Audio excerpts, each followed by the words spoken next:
Hello everyone, my name is Amanda Story and I'm the resident makeup artist and beauty blogger for the Yahoo Shopping Fashionette blog. And today I'm here to talk to you a little bit about makeup sponges. Now personally, I've never been on board with makeup sponges. I think a lot of that comes from my experiences from high school. I've seen girls busting out their compacts and using brown, dirty, gross looking sponges on their faces, and I was like, yikes, I don't ever want to do that. So I've always been someone who applies my makeup with either clean hands or foundation brush. So I've been seeing makeup sponges popping up more and more and seeing them in a lot of YouTube makeup tutorials, so I thought it would be a good idea to give them a try. So the first makeup sponge I went out and bought was this one from MAC. It was about $19. And it's got a nice little kind of precision tip on it here so you can, get into all the little small areas of your face that you want to conceal. It's got a little bit of a long handle on it to grasp, which I actually don't really like very much. And to be perfectly honest with you, I don't really care for this sponge. I don't reach for it. I just don't love it. And I mean, I'll keep it around for emergencies, but it's not something I would really recommend for anyone because I don't like it. And after that experience with the sponge, I was like, okay, I need to do more research because I just paid a little bit of money for a sponge I don't really like. So one of the higher reviewed sponges that I found was the Sephora Sculptor Sponge here. This was about $13 at Sephora, and I love this sponge. It's sturdy. It's got like some, significance to it, which I like. It's flat on the top, so you can really press your makeup into your skin and get a flawless finish. I like to apply my makeup all over my face, and if there are areas where I need additional coverage, I like to go back with this guy and really press a little bit more makeup into my skin to give a little more coverage. I try to be super strategic with that, not doing a full face of a full coverage makeup, but only adding additional coverage where I need it. And this does a really good job. My main con on this guy, he kind of falls apart a little bit, and this is the third one I bought and he does the same thing. So I'm not sure if that's a quality issue or if I'm just really hard on my sponges and I just use it a lot, but it tends to come apart a little bit, so I find myself replacing this a little bit more frequently, which I don't mind. I do wash them a lot, so it's probably natural that it comes apart a little bit, but I highly recommend this one and it's great. So I figured, I've spent $19 on one sponge. My Sephora sponge was $13, and I was out shopping at the dollar store and I saw a bunch of sponges. So I was like, well, what could the big difference really be between the sponge I spent a lot of money on and the sponge that is sitting here in front of me for $1, $1.25, something like that. So I picked one up, this one, and I don't like it at all.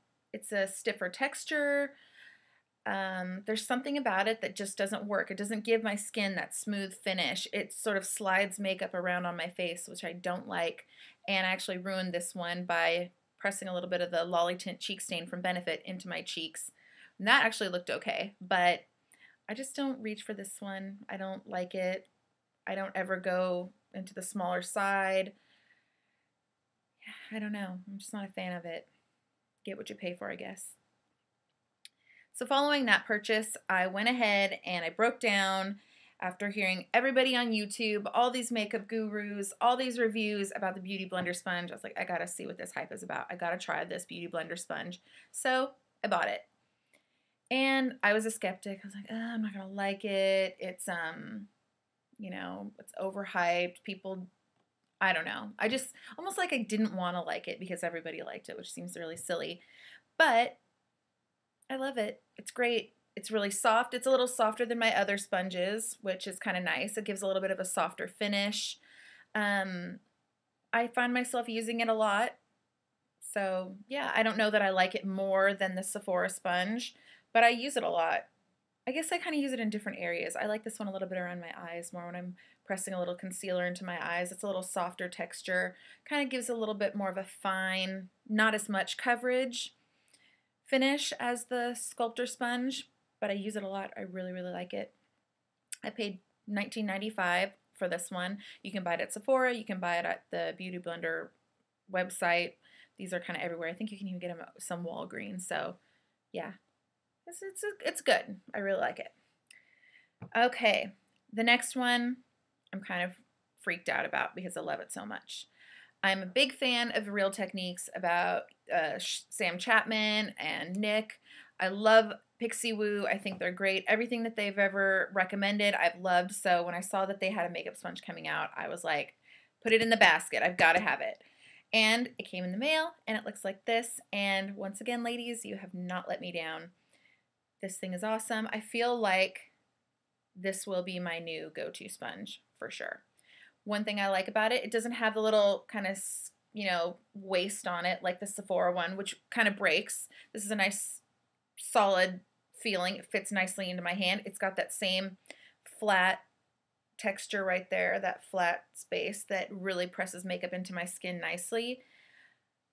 I still don't go for the pointed edge, but I love this sponge already. This is like day 4, day 5 that I've had it, and my other sponges can just pretty much pack up and go because this is my new favorite one.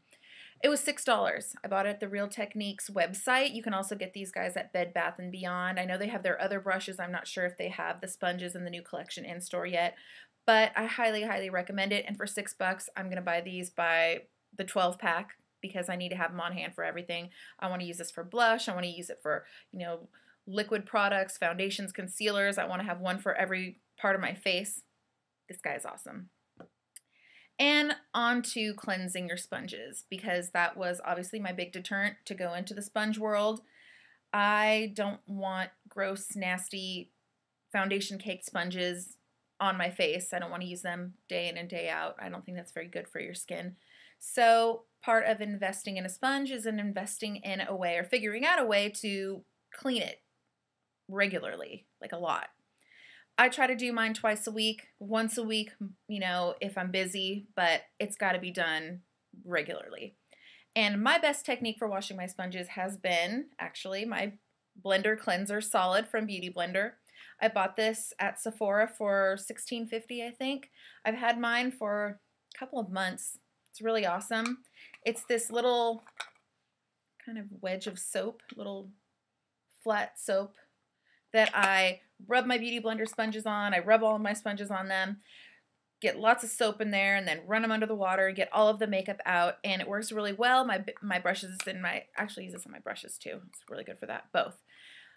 Everything comes out makeup free, doesn't ruin, break anything. It's super gentle, lasts forever, and I've been really, really happy with this. I highly recommend it. I find that it breaks down foundation and concealer out of your sponges and brushes really, really well, and that's what we ultimately want. So thank you so much for listening to me talk about makeup sponges and makeup sponge cleansers, and I hope I helped somebody out there figure out whether they want to try a sponge, and if you do, you should try one of the ones I recommended because they're awesome, except not that one, but these ones are. So thank you so much, and I'll see you guys again soon. Take care. Bye.